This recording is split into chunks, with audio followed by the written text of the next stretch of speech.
Notre séjour mémoriel s'organise autour de trois principales étapes, à commencer par la ville de Nuremberg. Célèbre pour avoir donné son nom aux lois racistes et antisémites de 1935, elle accueille désormais le centre des congrès du parti nazi, ainsi que d'autres lieux de rassemblement permettant la mise en scène d'un pouvoir funeste et criminel. Cette étape est indispensable pour faire comprendre aux jeunes générations comment un homme, une idéologie ont pu infuser la haine et la mort dans la société allemande et au-delà des frontières.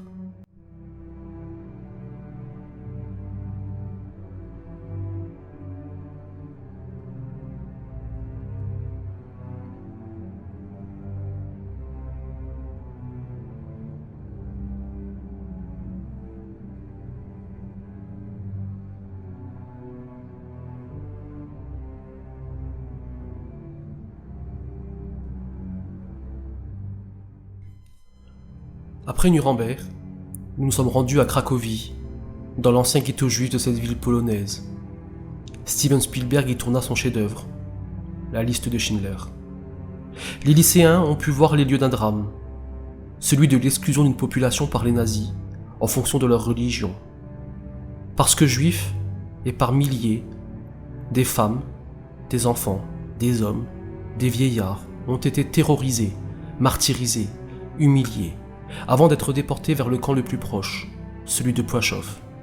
Puis, à partir de là, vers d'autres camps, des centres de mise à mort tels qu'Auschwitz ou Treblinka, et les autres. Dernière destination, pour des innocents.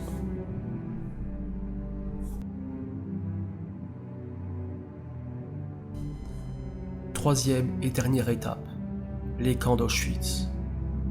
Camps de concentration, centres de mise à mort. Plus d'1 million d'innocents ont été assassinés, principalement des juifs, mais aussi des tziganes et d'autres minorités jugées comme néfastes aux yeux des nazis. Cette étape est indispensable. C'est un devoir pour tout enseignant, une obligation pour tout élève. Voir l'indicible, l'expliquer en sachant utiliser les mots, les bons mots, les mots justes.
C'est la 3e fois que le lycée de l'Assomption organise ce séjour mémoriel. Un travail pédagogique qui a vu des historiens tels que Marie Moutier-Bitan et Tal Brutmann intervenir auprès des lycéens, mais aussi des témoins de ce génocide, comme Maurice Quenet, un enfant caché, accompagné d'un passeur de mémoire, Henri Rosenfarb. Les élèves doivent savoir et comprendre. Les mots utilisés ne doivent jamais être galvaudés, au risque de perdre de leur force.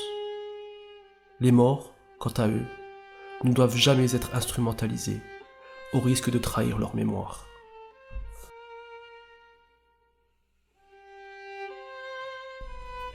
Cette année, les lycéens ont rendu hommage aux victimes d'Auschwitz. Après avoir déposé une gerbe devant le mémorial, un moment de recueillement a été observé. Ce moment a permis à chacun d'entre nous de se rendre compte qu'il marchait sur les pas de ceux qui ont été envoyés à la mort. La pluie froide qui s'abattait sur nous ce 22 décembre 2024 n'était rien en comparaison des larmes de douleur et de souffrance qui coulaient sur les visages de ces innocents. Désormais, nos jeunes lycéens ont pris conscience qu'ils avaient une mission. Ils ont vu. À l'heure où le nombre de témoins vivants diminue, il est plus que jamais indispensable de former de nouveaux messagers. Un travail de mémoire nécessaire pour que ceux qui ont été assassinés une première fois par les nazis ne le soient pas une seconde fois, par l'oubli.